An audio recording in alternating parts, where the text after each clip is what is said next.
Okay, YouTube, Lance Rare Parts Center. Y'all got your ears on?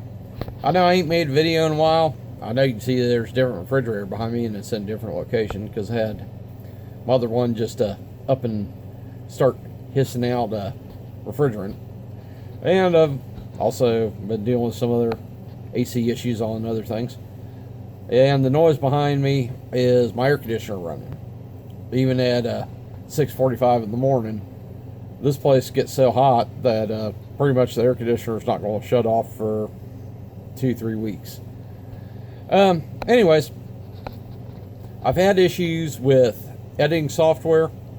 I've had issues with shooting videos on my phone to where it's not recording sound right, or it's running out of memory and not recording it on the external memory card, and downloading an app that I needed to update, it deleted a few videos I had recorded. So you missed the second part, I believe, of the Silverado radiator install. I mean, it was pretty much had it back in and had the truck filled with coolant and going down the road in 40 minutes or less. And throwing in wiring sockets for the lights, like the daytime running lights and turn signal sockets. That cured all the problems where I had intermittent turn signal issues. I had old sockets that had got water in them or moisture in them, and they had also been over temped because the inserts in those sockets, sometimes you can change the insert in them, they were black. And one thing you do need to do with bulbs, and it's not just BS from the auto parts store. Okay, GM, Ford, Chrysler, Toyota, Honda, I'm pretty sure Nissan does too. I'm not sure about some of the other manufacturers. Brand new on these vehicles, they use a dielectric grease for the light bulbs. Now, GM used to use, I think they still do, a grease that has a tan color to it. And it used to be that stuff would last for years and years and years. And yeah, you'd see sockets that were 25 years old and still had grease in them to where you could put a new bulb in there and it'd make good contact. Well, you put a new socket in, or if you don't have dielectric grease in there, or there's not enough and you need to clean it out and replace it, those little packages of bulb grease they sell at the auto parts store are something you actually need. And while I worked at O'Wrong Lease, I had all these customers, they would refuse to buy it. $1.49, they'd refuse to buy it. Sometimes I would discount it and give it to them for free, and they still wouldn't want it. And if you're installing light bulbs, they wouldn't want you to use it. And you're asking me, well, why is it important? My 99 Silverado, I had a bad socket, and I slathered an entire package of bulb grease in there. It made the connection for me, and I was able to go 4 months on a socket that needed to be replaced until I could find the correct socket. On that truck, I don't like aftermarket sockets. I'd rather put in a used GM unit or have a new AC Delco GM unit. Well, I searched through my inventory because I thought I had one. Well, I did in 2015, and I sold it in 2015. Yeah, that's the way things happen. You think you got something, then you don't. I did happen to have a new old stock GM fuel tank strap for that truck, which I installed on it because the front fuel tank strap broke and the front of the fuel tank was hanging by the charcoal canister. Yeah, that was a nice surprise when I got home that day. But yeah, the worst part of doing that job was I was tired and hungry, and I was trying to get it done in a rush, and I couldn't get the bolt to start. And then I look at the bolt, and the next day when I go to do it, realize it was only in there by a couple threads, and the rest of the threads rusted out. So got a new bolt, and then needed to find a new U bolt to throw up in there in the frame rail. Did that. Easy stuff. Once you But when you're working tired over your head and you're frustrated, you don't realize what your issue is. Sometimes with cars, best to step back, take a break from that vehicle, collect your thoughts, maybe come back to it the next day. Can't always do that in the shop, but at home I can. So when I did, it took me about 30 seconds to realize my error, and once I realized my error, fuel tank strap went in like butter.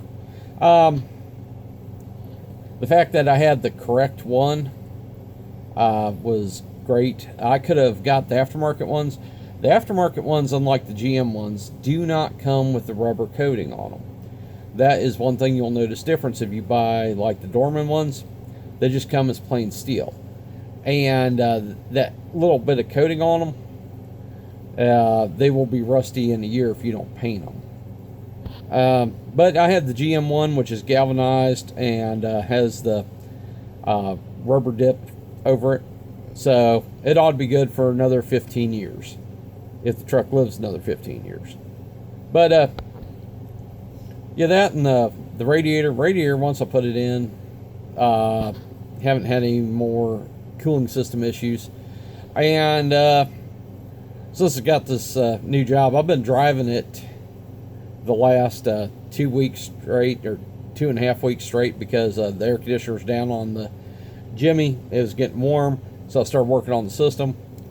Until I get a part to throw in, or try to throw in there, I had the battery out in the battery tray to access the AC condenser to the high and low pressure lines. Because on that vehicle with a 4.3 V6, the battery tray is actually over top of the connections, and you have to remove the battery tray to be able to get in there at all to see them. Or not just to see them, but to actually service them. So it's actually down until I throw some parts at it. I was at least going to try to put the lines back on there till I could find the parts, but like I said, our buddy of mine, who's a good cobbler, fabricator kind of guy, told me about something I'm going to try. He said it should work. It's not going to be correct. It's something a lot of people would say is just pure lunacy. Yet it is actually a part that's made for higher pressures. It's made for diesel injection lines, to where, and I'm not talking light duty diesel. It's made for like medium duty and heavy duty truck diesel injection lines. So you're talking, those run high pressure, like brake line kind of pressures. So if I do this, I'll probably film it, or I might film it. This is kind of me experiment with something, and I know there's a chance that it could blow off and lose pressure. Yet, I'm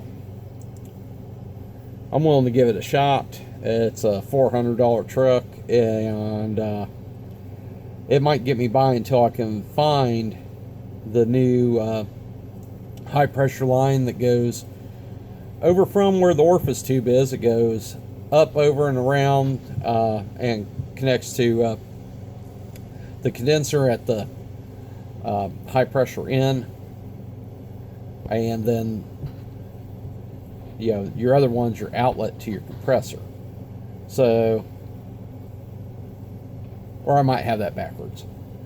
I might. But anyways, from the orifice tube over to that point is where that line goes. It's an aluminum line, has the high pressure port on it. I think it's 92 to 94 only, if I remember right. Chances of finding a good one at a salvage yard here in Ohio are probably slim to none. I do not believe the aftermarket reproduces it. I don't think I can get an AC Delco one brand new anymore. I don't think I can get one from a GM dealership anymore. But before I do that, I need to find the part number and probably go on gmpartswiki.com, which is a site I've sent a lot of catalogs to. And I believe I might even still have the paper 92, 93 book for the S-Series trucks. 93 should be the same part on that. Doesn't matter, if it's a TBI engine or the Vortec unit, which that is. It should be all the 4.3 lines should be the same. Now, if it was a 2.8 truck or a 4-cylinder truck, it would be different. They had different AC lines for those trucks for some reason. I don't know why. They didn't just make one set of lines that would clear everything.